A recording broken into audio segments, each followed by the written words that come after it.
What's little known about that operation that took just over 2 months to free Manbij from the control of ISIS is that air crews flying U.S. Air Force MQ-1Bs and MQ-9s provided over 11,000 hours of persistent attack and reconnaissance in direct support of the partnered force on the ground. That's over 500 sorties from our cockpits in the continental United States.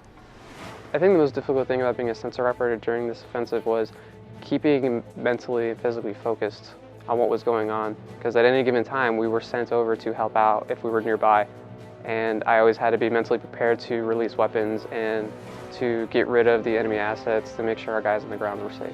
One of the things that's important to remember about going after and really getting to the heart of what was going on in Manbij is that the people that we were fighting were not the residents of Manbij.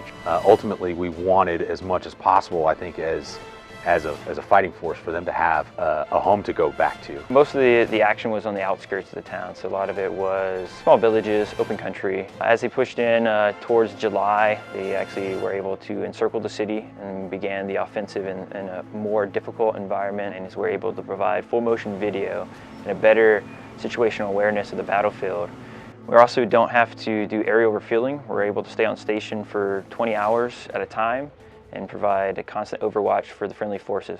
One of the things that I saw in Manbij that I thought was truly unique was the proximity, where we can be a lot more precise with the weapon. We can have the effect that we need to have, which is to strike at enemy forces, to strike at enemy vehicles, enemy weapons, caches or something like that, without turning an entire building into rubble. MQ-1 and 9 air crews employed over 300 Hellfires. That's over 40% of the total of kinetic strikes executed by any coalition platform. It was very rewarding for my squadron to see the results of their disciplined use of air power.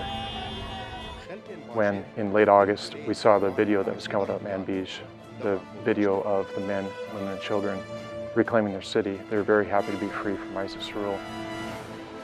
And we were absolutely proud to play a critical part in the liberation of this city and to making their lives better.